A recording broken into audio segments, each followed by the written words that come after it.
میں بادل ناخواستہ ذکر کرتا چلوں کہ کل کے جمعے کی خطبے میں نے سنا کہ ایک اسلام آباد کے اندر ایک مسجد کے اندر مولانا صاحب لوگوں سے یہ عہد لے رہا ہے کہ پاکستان اور انڈیا کا جو اس وقت جنگ چل رہا ہے یہ ایک قومی جنگ ہے، یہ ملک کی سطح پر نہیں۔ یہاں پر یہ جو غدر یزیدیت جو وہ پھیلا رہا ہے کہ جس طرح کربلا کے اندر ہوئی، بدر اور احد کے اندر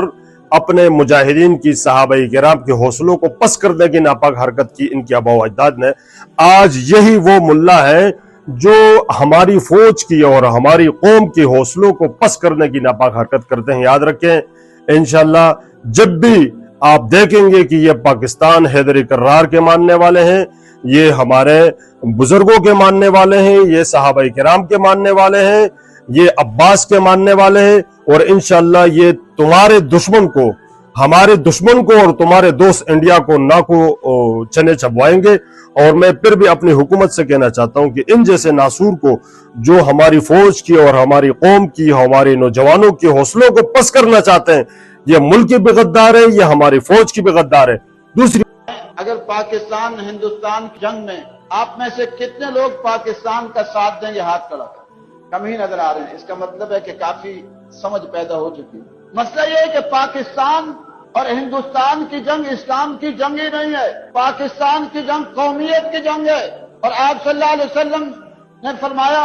کسی نے پوچھا کہ ایک شخص قومیت کے لیے لڑتا ہے، شجاعت کے لیے لڑتا ہے اور غیرت کے لیے لڑتا ہے، تو کون اللہ کے راستے میں ہے؟ تو آپ نے اس کا اصول اور ضابطہ بتایا، من قاتل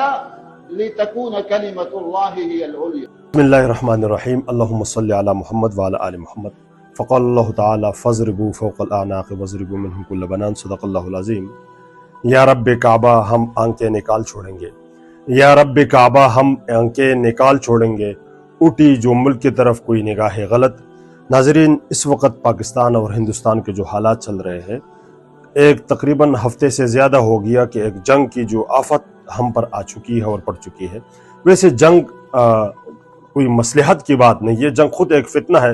البتہ جب انسان کے اوپر اور پھر ہمارے ملک کے اوپر جب مسلط ہو چکی ہے تو اس وقت ملک کی سے پیچھے ہٹنا، فوج کے شانہ بشانہ کھڑا نہ ہونا، یہ ملک سے بھی اور وطن سے بھی غداری ہے۔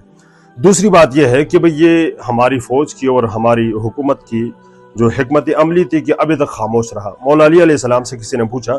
کہ آپ نے کبھی بھی میدان جنگ میں اپنے دشمن کے خلاف پہلے وار کرنے کی کوشش کیوں نہیں کی؟ تو مولا نے فرمایا اس لیے کہ بھئی کل یہ عورتیں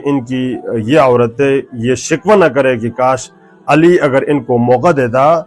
تو پھر ان کو یہ وقت دیکھنا نہیں پڑتا۔ تو علی نے ہمیشہ پہلے دشمن کو وار کرنے کا موقع دیا، پھر خود جو ہے نا ان کے اوپر برس پڑے اور شیر کی طرح لپک پڑے۔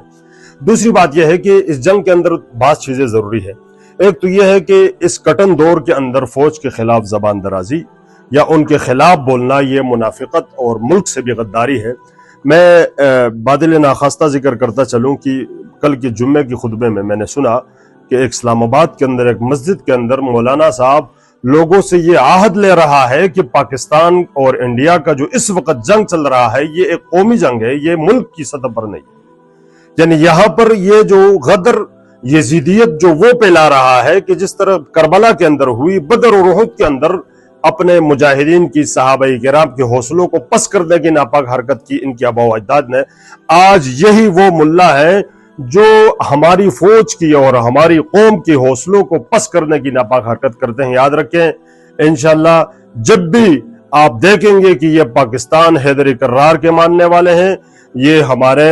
بزرگوں کے ماننے والے ہیں، یہ صحابہ کرام کے ماننے والے ہیں، یہ عباس کے ماننے والے ہیں، اور انشاءاللہ یہ تمہارے دشمن کو، ہمارے دشمن کو اور تمہارے دوست انڈیا کو نہ کو چنے چبوائیں گے۔ اور میں پھر بھی اپنی حکومت سے کہنا چاہتا ہوں کہ ان جیسے ناسور کو جو ہماری فوج کی اور ہماری قوم کی، ہمارے نوجوانوں کے حوصلوں کو پس کرنا چاہتے ہیں، یہ ملک کی بھی غدار ہے، یہ ہماری فوج کی بھی غدار ہے۔ دوسری بات یہ ہے کہ بھی ہمارے شکوے ہو سکتے ہیں ہمارے حکمرانوں سے، جیسے ہمارے ابھی جو وزیر اعظم صاحب ہے، اس کا ایک لفظ بھی منہ سے نہیں نکلا انڈیا کے خلاف، اس لیے کہ ان کی کاروباری مسئلے ہوتے ہیں، لیکن یہ ان کی غداری ہے۔ لیکن فوج کے خلاف اس وقت بولنا اور ان کی حوصلوں کو پس کرنا یہ منافقت اور یزیدیت ہے۔ انشاءاللہ یہ جنگ پاکستان جیتے گی، اس لیے کہ ہم اپنی وہاں پر اپنے ملک کے لیے لڑنا اور ان کے اوپر مرنا یہ اپنے لیے شہادت اور بہت بڑی آرزو سمجھتے ہیں۔ جب بھی انشاءاللہ ملک نے اور ہماری فوج نے ہمیں آواز دی، ہم لبیک کے لیے انشاءاللہ تیار رہیں گے۔ والسلام ورحمۃ اللہ۔